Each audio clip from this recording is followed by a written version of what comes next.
The morning sky over the Pacific looked deceptively peaceful when Captain Zara, Splinter, Kozlov first noticed something impossible on her radar display.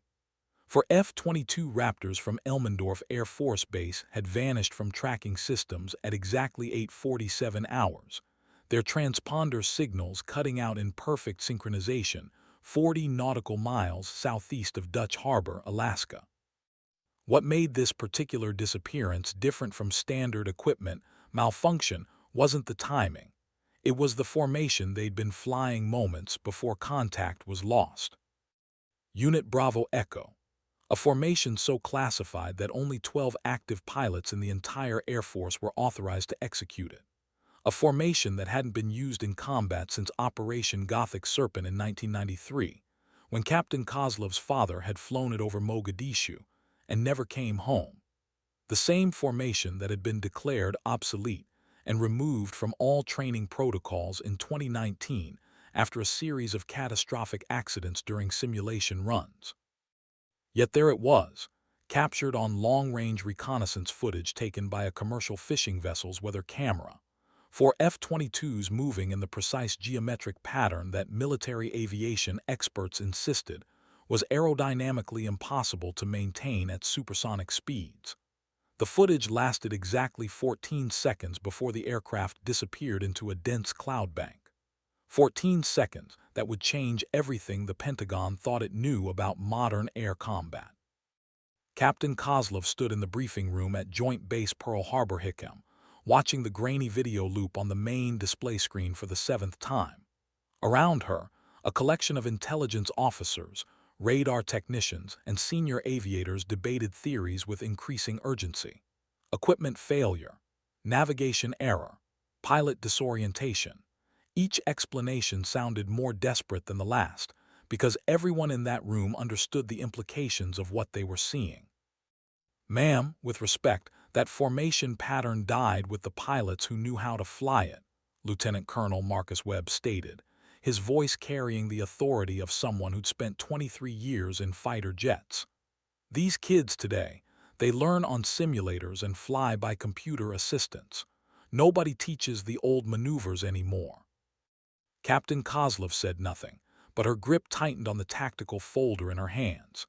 Inside that folder was her father's flight manual, handwritten notes in the margins documenting every nuance of Unit Bravo Echo. Notes she'd memorized during countless sleepless nights, trying to understand why he'd never come home. The formation wasn't obsolete. It had been buried because it revealed capabilities the military preferred to keep hidden. Something was happening over the North Pacific that defied conventional understanding of aerial warfare. And Captain Zara Kozlov was the only pilot in the room who knew exactly what they were really looking at. The hunt for the missing F-22s had become something far more dangerous, the resurrection of a ghost formation that was never supposed to fly again. Captain Kozlov understood that whoever was flying Unit Bravo Echo possessed knowledge that had supposedly died with her father 30 years ago. The question wasn't where the missing aircraft had gone. It was who had taught these pilots to fly like the dead. As the briefing continued around her, Kozlov made a decision that would either save American air superiority or destroy it entirely. She was going to find those F-22s, and she was going to discover the truth about Unit Bravo Echo, even if it meant confronting the classified circumstances surrounding her father's final mission. The sky held secrets that had been buried for 3 decades, and Captain Zara, Splinter, Kozlov was about to unearth them all. General Patricia Hayes entered the briefing room with the purposeful stride of someone who'd made difficult decisions in 38 war zones. Her presence immediately shifted the atmosphere from speculative debate to operational urgency. The assembled officers straightened in their chairs as she approached the main display, where the mysterious footage continued its endless loop. "Ladies and gentlemen, this situation has been elevated to priority alpha status by direct order of the Joint Chiefs," General Hayes announced, her voice cutting through the room's tension like a blade through silk. "As of 1200 hours today, Operation Recall Protocol is officially active. We have 4 missing F-22 Raptors, combined value of $600 million, containing classified avionics systems that cannot fall into hostile hands. She gestured toward the screen where the impossible formation continued its ghostly dance through digital replay. More concerning than the missing aircraft is the tactical formation you're observing. Intelligence analysis confirms these fighters were executing Unit Bravo Echo with precision that shouldn't be possible given current training protocols. This raises questions about pilot origin, mission parameters, and potential security breaches within our most classified flight programs. Captain Kozlov felt every eye in the room studying the footage with renewed intensity. The way the four F-22s moved together defied physics textbooks and combat manuals alike. Each aircraft maintained perfect positioning relative to the others while executing maneuvers that should have created deadly turbulence patterns. It was ballet performed at Mach 2.5, with weapons systems armed and target acquisition systems active. Captain Kozlov, General Hayes called out, her attention shifting to the back of the room. Your personnel file indicates specialized knowledge of historical combat formations. I need your assessment of what we're observing. The briefing room fell silent except for the subtle hum of electronic equipment. Every officer present turned to look at Captain Kozlov, whose reputation as a skilled pilot was overshadowed by whispers about her unconventional tactical theories and her obsession with vintage combat maneuvers. Some called her brilliant. Others called her reckless. None of them knew about the nights she'd spent studying her father's classified mission reports. General, Unit Bravo Echo isn't just an obsolete formation, Kozlov replied, her voice steady despite the weight of 36 stares.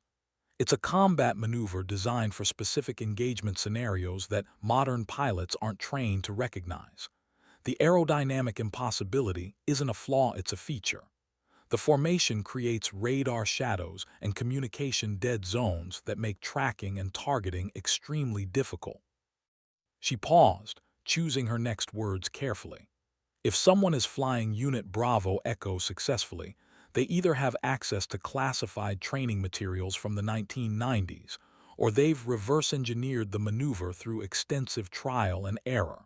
Both possibilities suggest this isn't accidental. General Hayes nodded slowly, processing implications that extended far beyond missing aircraft. Captain, you're being assigned as lead tactical advisor for the recovery operation. Colonel Morrison will handle overall mission command, but I want your expertise focused specifically on understanding how and why someone is flying Unit Bravo Echo. The assignment felt like destiny and trap simultaneously. Captain Kozlov had spent her entire career preparing for this moment without realizing it, studying her father's notes and developing theories about advanced combat formations that her superiors had dismissed as academic curiosity. Now those theories were becoming operational reality, with 4 missing F-22s serving as test subjects for combat maneuvers that had killed the last generation of pilots who'd attempted them. As the briefing continued with discussions of search parameters and asset allocation, Kozlov's mind raced through tactical possibilities. Whoever had taken those F-22s possessed knowledge that should have died with her father. The question was whether they were friend or enemy, and whether Captain Kozlov would live long enough to discover the answer. Colonel James Morrison commanded the search operation from the bridge of the USS Ronald Reagan, a nuclear-powered aircraft carrier that had been repositioned 200 nautical miles northwest of the last known position of the missing F-22s. The carrier's flight deck buzzed with activity as maintenance crews prepared search aircraft for what had become the largest aerial reconnaissance operation in the North Pacific since the Cold War. Captain Kozlov stood beside Colonel Morrison at the tactical display table, watching as real-time satellite imagery revealed nothing but empty ocean and scattered cloud formations. The search grid covered 40,000 square nautical miles of some of the most unforgiving airspace on Earth, where weather patterns could change from clear skies to Category 5 storms within minutes. Captain, I've reviewed your file, Colonel Morrison stated without looking away from the display. Impressive combat record, exceptional pilot ratings, and a tendency to request assignments that other aviators consider career suicide. Your call sign, Splinter, apparently comes from your ability to break enemy formations by finding the exact pressure point that causes them to fragment. Kozlov nodded, accustomed to colleagues who viewed her tactical approaches with mixture of respect and suspicion. Sir, Unit Bravo Echo isn't just about aircraft positioning, it's about psychological warfare. The formation appears vulnerable from certain angles while maintaining lethal capability from others. It's designed to make enemy pilots make tactical errors by misreading the threat assessment. And you believe our missing F-22s are using this formation deliberately, not accidentally. I believe someone with extensive knowledge of historical combat maneuvers has either hijacked those aircraft or convinced their pilots to execute missions outside standard protocols, Kozlov replied. Either scenario suggests a level of planning and expertise that makes this more than a simple equipment malfunction or pilot error. The tactical communications officer approached their position carrying an encrypted message folder. Colonel Morrison, sir, we've received priority intelligence from NORAD Command. Long-range radar stations in Alaska have detected intermittent contacts moving at high speed approximately 150 miles north of the search grid. The contacts appear and disappear in patterns consistent with advanced stealth maneuvering. Colonel Morrison opened the folder and studied the radar tracking data with growing concern. The intermittent contacts showed 4 aircraft moving in formation, appearing on radar screens for brief moments before vanishing again. The pattern suggested deliberate evasion tactics rather than equipment malfunction. Captain Kozlov, these tracking patterns, do they match Unit Bravo Echo positioning? Morrison asked, showing her the radar plots. Kozlov examined the data with the practiced eye of someone who'd memorized every tactical manual written about advanced combat formations. The tracking patterns showed 4 aircraft maintaining precise distances while executing coordinated evasion maneuvers that maximized their stealth capabilities. It was Unit Bravo Echo modified for modern stealth technology. Sir, this is Unit Bravo Echo adapted for F-22 capabilities, she confirmed. Whoever is flying those aircraft understands both the historical formation and current stealth technology well enough to combine them effectively. This level of tactical sophistication suggests military training at the highest levels. The implications hung in the air like smoke from a battlefield. 4 missing F-22 Raptors were actively evading detection while flying a formation that required years of specialized training to master. The pilots weren't lost, they were hiding, and they were doing it with precision that suggested extensive preparation and planning. Colonel Morrison activated the ship's communication system. All units, this is Overwatch Command. Target classification has been upgraded from search and rescue to search and intercept. The missing F-22s are now considered actively evading detection. Rules of engagement remain peaceful contact and escort to designated landing facility, but prepare for all tactical scenarios. Captain Kozlov felt the weight of her father's legacy pressing against her shoulders like invisible hands. 30 years after his death flying Unit Bravo Echo, she was about to confront the same formation under circumstances that defied every assumption about modern aerial warfare. The first intercept attempt came at dawn on the second day of the search operation, when a pair of FA-18 Super Hornets from the USS Ronald Reagan made radar contact with what appeared to be a single F-22 Raptor flying approximately 35,000 feet above sea level.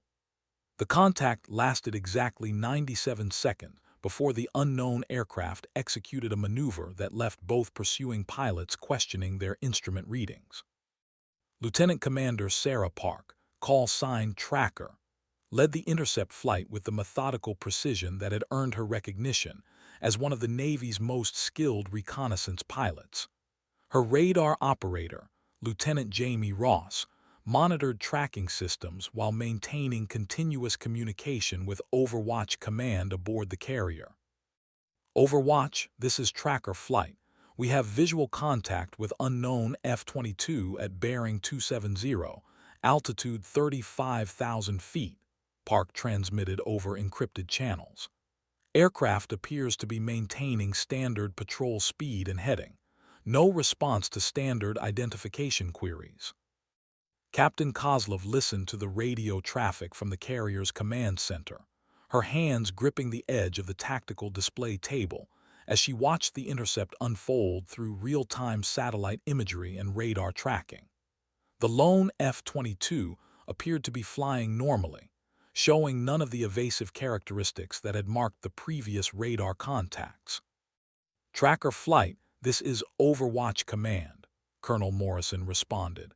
"Maintain safe distance and attempt visual identification of pilot and aircraft markings. Do not approach closer than 1,000 meters without authorization." Lieutenant Commander Park maneuvered her FA-18 into position for visual inspection, her aircraft's cameras capturing high-resolution images of the F-22's exterior markings and cockpit area. What she saw through her targeting system's magnification made her breath catch in her throat. "Overwatch Tracker Lead," Park transmitted, her voice carrying a note of confusion that cut through standard military communication protocols. "The F-22's cockpit appears to be empty. Repeat, I am not observing a pilot in the cockpit.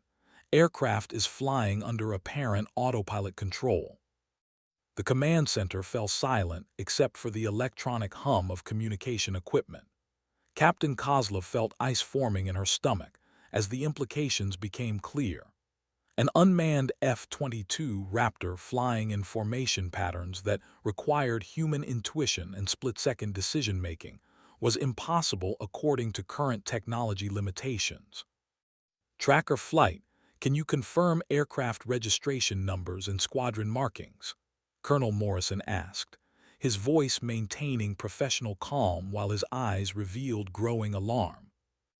"Overwatch, aircraft markings are unusual," Park replied after several moments of intense observation through her targeting system.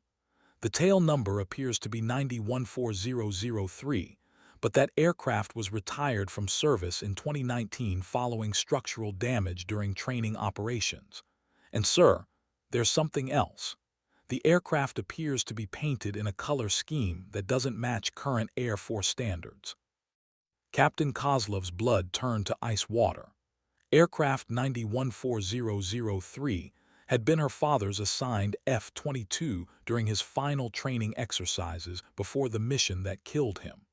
She'd memorized that tail number from accident reports and classified incident files that she'd obtained through channels that would end her career if discovered. "Tracker flight, break contact and return to carrier immediately," Colonel Morrison ordered, but his command came too late. The unmanned F-22 suddenly accelerated to supersonic speed, while executing a vertical climb that pushed the aircraft beyond its documented performance parameters.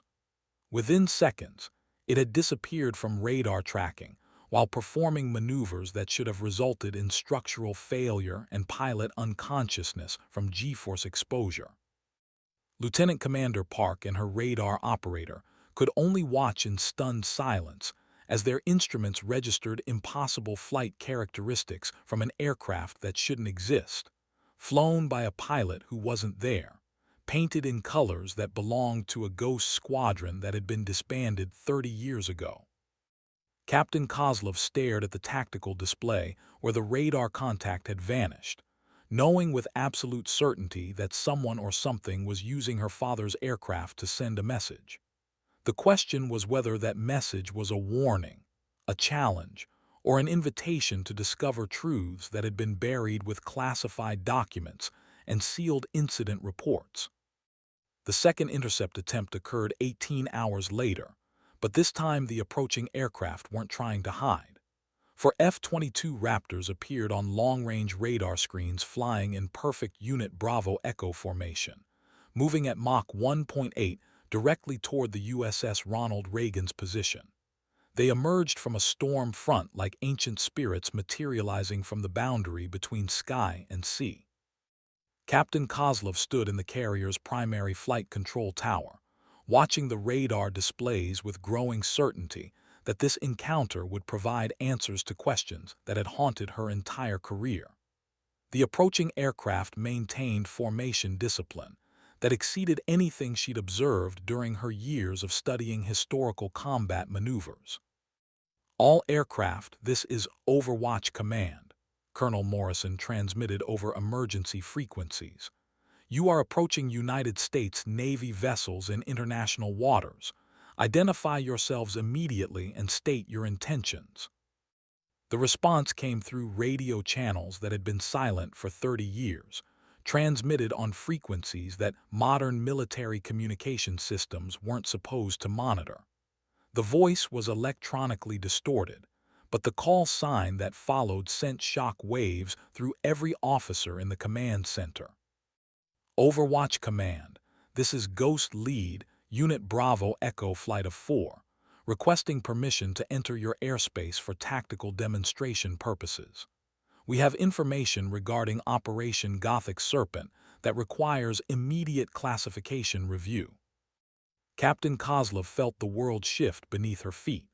Operation Gothic Serpent had been her father's final mission, classified at levels that made even her security clearance inadequate for accessing complete mission files. No one should have known about the operation's connection to Unit Bravo Echo except intelligence officers who had been sworn to secrecy under threat of treason charges. Ghost Lead, identify your commanding officer and state your current mission parameters. Colonel Morrison responded, his voice betraying none of the confusion that filled the command center around him. Negative, Overwatch. Classification protocols prevent standard identification procedures. Request permission to demonstrate Unit Bravo Echo combat effectiveness against current-generation fighter aircraft. Recommend launching your best interceptor pilots for tactical evaluation. The challenge hung in the air like gunpowder smoke. 4 unknown F-22s flying a formation that had been declared impossible were requesting permission to engage in combat exercises against the Navy's finest pilots. It was either the most elaborate training exercise in military history or the beginning of an air combat engagement that would redefine everything the Pentagon understood about aerial warfare.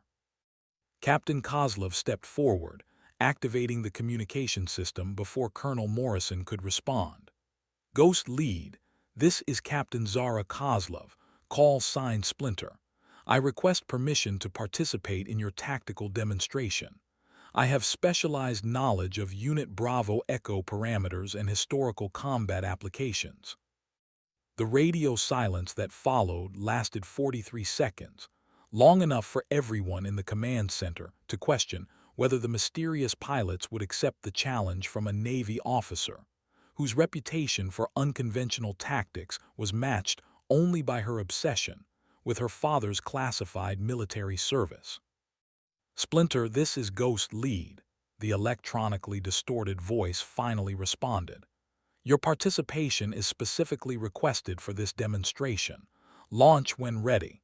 We'll be waiting at Angels 25, bearing 045 from your current position. Colonel Morrison grabbed Kozlov's arm before she could leave the command center. Captain, you don't have authorization to engage unknown aircraft in combat exercises. This could be a trap, a test of our defensive capabilities, or something worse.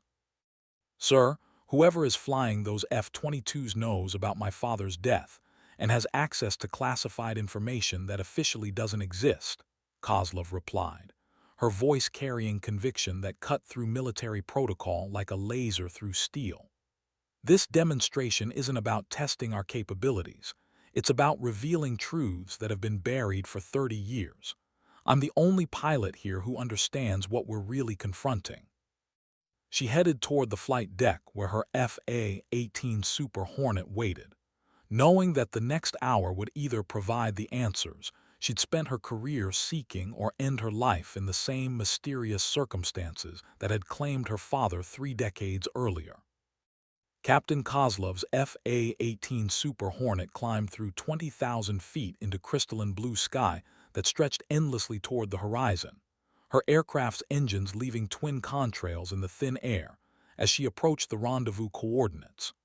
Her radar display showed 4 contacts maintaining perfect formation at 25,000 feet, their signatures appearing and disappearing in patterns that suggested active stealth management. Ghost Lead, this is Splinter, approaching your position from bearing 210, Kozlov transmitted, her voice steady despite the adrenaline surging through her system. Ready for tactical demonstration on your mark. The response came immediately, but not through radio channels. The 4 F-22s suddenly appeared in visual range, materializing from apparently empty sky like mirages becoming solid reality.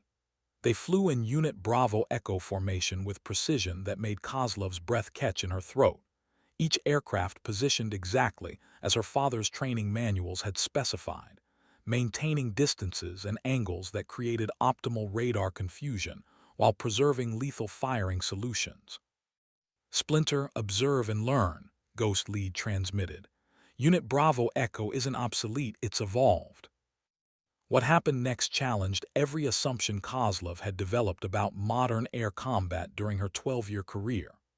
The 4 F-22s began executing maneuvers that combined historical tactical formations with contemporary stealth technology, creating hybrid combat techniques that maximize the advantages of both approaches while minimizing their individual weaknesses.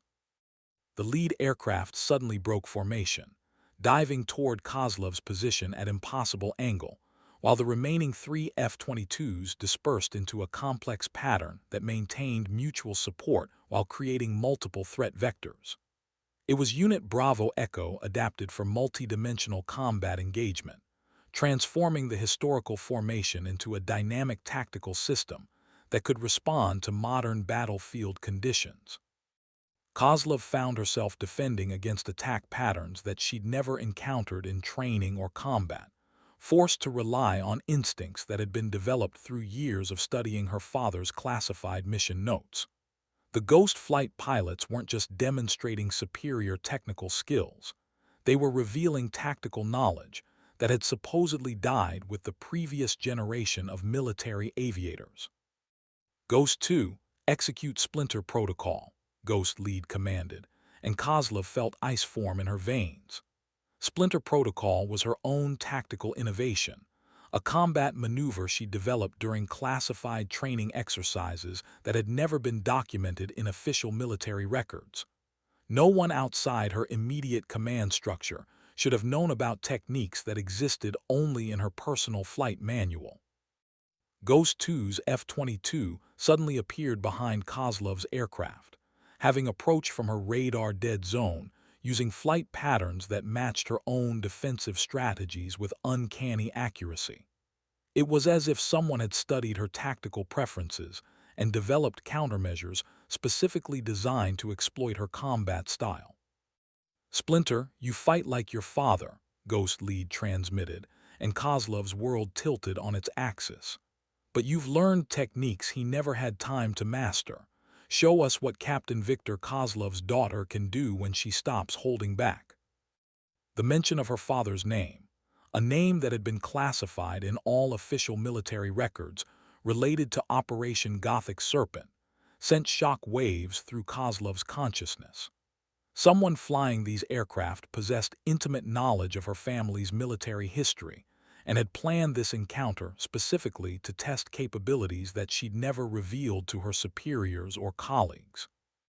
Kozlov activated combat systems that she'd never used outside of classified training scenarios, pushing her F-18 beyond documented performance parameters while executing maneuvers that combined her father's historical techniques with her own tactical innovations. She was no longer defending against unknown pilots. She was engaging in aerial combat with ghosts who knew her better than she knew herself. The demonstration continued for 27 minutes, during which Captain Kozlov experienced the most challenging and enlightening air combat of her career, fighting against adversaries who seemed to anticipate her every tactical decision, while revealing combat techniques that redefined her understanding of what was possible in modern aerial warfare. The aerial demonstration reached its crescendo when Ghost Lead executed a maneuver that Captain Kozlov recognized from her father's classified training footage.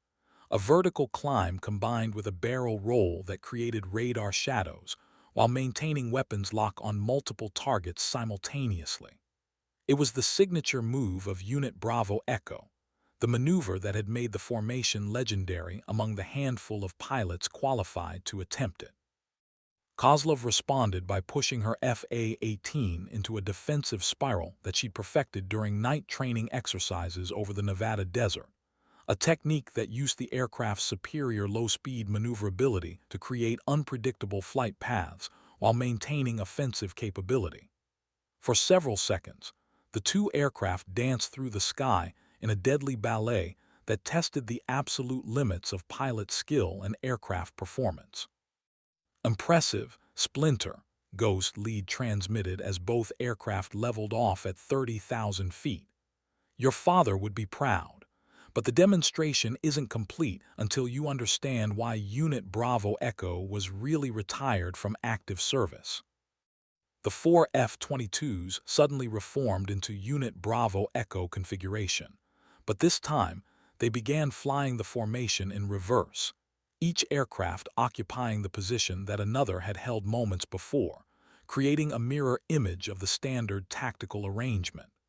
It was a variation that Kozlov had never seen in any training manual or historical document. "Unit Bravo Echo Reverse is classified beyond your current security level," Ghost Lead continued. "But recent developments in aerial warfare require pilots who understand both configurations. Your father died because he only knew half the formation." The revelation hit Kozlov like a physical blow. Her father's death during Operation Gothic Serpent hadn't been the result of pilot error or equipment malfunction. It had been caused by his incomplete knowledge of the tactical system he'd been ordered to execute.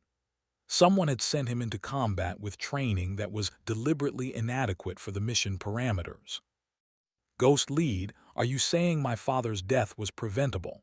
Kozlov transmitted, her voice tight with emotions that she'd suppressed for 30 years.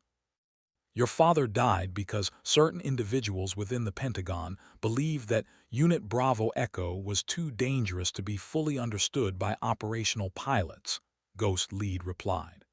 "They provided partial training and classified the complete formation to prevent what they considered excessive tactical capability. The result was predictable. The four F-22s began executing Unit Bravo Echo Reverse with precision that demonstrated years of specialized training. Each aircraft moved through complex three-dimensional patterns while maintaining perfect coordination, creating tactical capabilities that exceeded anything Kozlov had observed during her career in naval aviation. "Splinter, you have a choice," Ghost Lead transmitted. "Return to your carrier and file a standard report about equipment malfunction and pilot disorientation, or follow us to coordinates that will be transmitted on your personal communication device and learn the complete truth about Unit Bravo Echo and your father's final mission." Captain Kozlov stared at her instrument panel, watching the four F-22s maintaining formation while waiting for her decision. Following the Ghost flight would violate direct orders and potentially end her military career. Returning to the Ronald Reagan would preserve her career while leaving questions that had haunted her entire life forever unanswered. Her personal communication device activated, displaying coordinates for a location 200 nautical miles northwest of her current position. The coordinates pointed to a remote section of the Aleutian Islands, where official military records indicated no active installations or personnel. "Ghost Lead, I'll follow you to the designated coordinates," Kozlov transmitted, making a decision that felt inevitable despite its potential consequences. but I want complete disclosure about Operation Gothic Serpent and my father's death." "Splinter, complete disclosure was always the objective of this demonstration," Ghost Lead replied. "Welcome to the Real Unit Bravo Echo program." The remote airfield appeared on Captain Kozlov's instruments as she followed the Ghost flight through a narrow mountain pass in the Aleutian Islands, her FA-18 Super Hornet navigating terrain that didn't appear on any official aviation charts. The runway stretched across a hidden valley floor, surrounded by jagged peaks that provided natural concealment from satellite surveillance and long-range radar systems. As her aircraft touched down on the perfectly maintained asphalt runway, Kozlov observed infrastructure that suggested a permanent military installation operating without official recognition. Hangars built into mountainside excavations housed aircraft that her instruments couldn't identify, while support buildings disappeared into natural rock formations that made the facility nearly invisible from aerial observation. The four Ghost Flight F-22s taxied toward hangars with practiced efficiency, their pilots demonstrating familiarity with procedures that indicated extensive operational experience at this location. Kozlov followed ground control signals from personnel wearing flight suits without standard military markings, feeling as though she'd entered a parallel universe where conventional military protocol had been replaced by something far more secretive. Ground crew members approached her aircraft as she completed shutdown procedures, their professional competence evident in every movement despite their non-standard equipment and unmarked uniforms. One technician handed her a secure communication device, while another provided directions to a briefing facility located within the mountain complex. The briefing room was carved directly into living rock, its walls lined with tactical displays showing real-time information about military operations around the globe. Captain Kozlov entered to find 3 individuals waiting for her arrival, 2 pilots still wearing flight suits from the Ghost flight demonstration, and a senior officer whose age and bearing suggested decades of command experience in special operations. "Captain Kozlov," the senior officer stated, rising from his position at the head of a conference table. "I'm Colonel Michael Santos, commander of Special Tactical Development Unit 7. The pilots you've been engaging are Major Rebecca Chen and Captain David Morrison, both graduates of advanced programs that officially don't exist."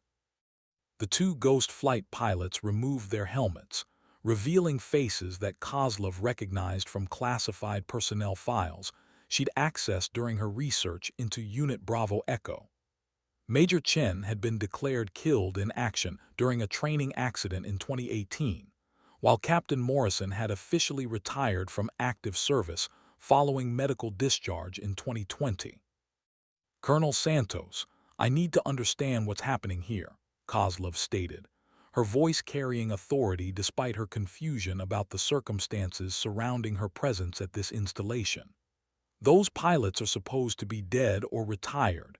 They're flying aircraft that shouldn't exist, and they possess classified information about my father's final mission."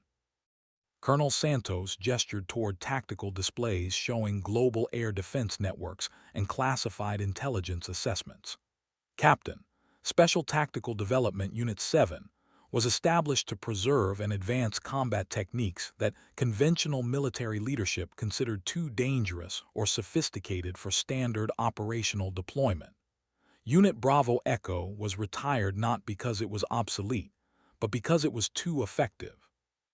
The tactical displays shifted to show historical footage of Unit Bravo Echo operations during classified missions throughout the 1990s, including combat engagements that had never been publicly acknowledged. The formation had been used in situations where conventional tactics would have resulted in unacceptable casualties or mission failure. "Your father was selected for Unit Bravo Echo training because of his exceptional pilot skills and psychological stability," Major Chen explained, her voice carrying respectful acknowledgement of Captain Victor Kozlov's reputation. But Pentagon leadership decided to provide incomplete training protocols to prevent pilots from developing tactical capabilities that exceeded command authority comfort levels. The result was predictable, Captain Morrison added grimly. Pilots deployed with partial knowledge of formations that required complete understanding for survival. Your father died because he was ordered to execute maneuvers he'd never been properly trained to perform. Captain Kozlov felt 30 years of suppressed grief and anger crystallizing into focused determination. Her father hadn't died because of pilot error or equipment malfunction. He'd been killed by bureaucratic decisions that prioritized political considerations over pilot safety and mission success. The truth about Operation Gothic Serpent was finally within reach, but Kozlov understood that learning it would require accepting responsibilities that would change her life forever. Colonel Santos activated a secure holographic display system that projected three-dimensional tactical information directly into the briefing room's airspace. The hologram showed detailed schematics of Unit Bravo Echo formations, complete with aerodynamic analysis and combat effectiveness assessments that had been classified at levels requiring presidential authorization for access. Captain Kozlov, your father's final mission involved deploying Unit Bravo Echo against aerial targets that conventional intelligence agencies insisted didn't exist, Santos explained, while manipulating the holographic controls to show classified reconnaissance footage from Operation Gothic Serpent. Soviet-era aircraft modified with technology that exceeded documented capabilities, flown by pilots who demonstrated tactical knowledge that shouldn't have been possible. The holographic display shifted to show radar tracking data from October 1993, revealing multiple aircraft contacts that appeared and disappeared in patterns that defied explanation, according to contemporary technology assessments. The enemy aircraft had been executing coordinated maneuvers that suggested advanced training and equipment capabilities far beyond what intelligence agencies had attributed to post-Soviet military forces. Your father and his wingman encountered 4 aircraft flying what we now recognize as Advanced Unit Bravo Echo, the complete formation that includes both standard and reverse configurations. Major Chen continued, her expression showing the respectful solemnity of someone discussing fallen comrades. They had been trained only in standard configuration, making their tactical responses predictable to adversaries who understood the complete system. Captain Kozlov studied the holographic reconstruction of her father's final engagement, watching as 2 F-22 Raptors approached 4 unknown aircraft that immediately began executing Advanced Unit Bravo Echo maneuvers. The enemy pilots had turned her father's incomplete training into a fatal disadvantage, using their superior tactical knowledge to create targeting solutions that conventional defensive measures couldn't counter. Captain Morrison was shot down first, Santos explained, as the holographic display showed 1 F-22 disappearing from radar tracking. Your father maintained engagement for another 47 seconds before his aircraft was destroyed by weapons systems that our intelligence agencies insisted didn't exist in enemy inventories. The hologram showed Captain Viktor Kozlov's final radio transmission, his voice carrying professional calm despite circumstances that must have been terrifying beyond description. Command, this is Bravo Lead. Enemy aircraft are executing Advanced Unit Bravo Echo. Repeat, they know the complete formation. We are outmatched and require immediate tactical support. The transmission had been classified and removed from official mission records, leaving only sanitized reports that attributed both aircraft losses to equipment malfunction during routine reconnaissance operations. The truth about Operation Gothic Serpent had been buried beneath layers of bureaucratic secrecy that prevented proper analysis of tactical failures. After your father's death, Pentagon leadership decided that Unit Bravo Echo posed unacceptable risks to pilot safety and mission success, Captain Morrison explained. Rather than providing complete training to operational pilots, they classified the formation as obsolete and removed it from all training protocols. Special Tactical Development Unit 7 was established to preserve Unit Bravo Echo and develop advanced tactical systems based on lessons learned from Operation Gothic Serpent, Santos continued. We recruit pilots who demonstrate exceptional skills and psychological stability, provide complete training in historical and advanced formations, and maintain readiness for scenarios that conventional military leadership prefers to ignore. Captain Kozlov studied the faces of the three officers who had revealed truths that challenged everything she'd believed about her father's death and her own military service. They represented a shadow organization operating within the military structure, preserving tactical knowledge that official policy had declared too dangerous for standard deployment. "Colonel Santos, what do you want from me?" Kozlov asked, understanding that this briefing was leading toward an offer that would fundamentally change her career and her life. "Captain, we want you to complete the training that your father never received," Santos replied. "Learn Advanced Unit Bravo Echo, understand the complete tactical system, and help us prepare for threats that conventional military analysis refuses to acknowledge." The choice was clear but not simple. Remain within standard military structure and accept limitations that had killed her father, or join a secret organization dedicated to developing capabilities that exceeded official comfort levels with tactical sophistication. Captain Kozlov spent the next 72 hours at the hidden installation, receiving intensive briefings about Advanced Unit Bravo Echo and the classified threats that had necessitated its development. The training materials included tactical analysis that had been developed from decades of combat engagement data, psychological assessments of pilot performance under extreme stress conditions, and technological specifications for aircraft modifications that enhanced formation flying capabilities. Major Chen served as her primary instructor, demonstrating flight techniques that combined historical tactical knowledge with contemporary aircraft performance characteristics. The training sessions revealed that Unit Bravo Echo had been deliberately simplified for standard military deployment, with critical maneuvers removed to prevent pilots from developing skills that exceeded command authority comfort levels. The complete formation requires pilots to maintain situational awareness across multiple three-dimensional threat vectors, while executing coordinated maneuvers that push aircraft beyond documented performance parameters, Chen explained during their third training session. Pentagon leadership decided that such capabilities created unacceptable risks of pilot independence from centralized command control.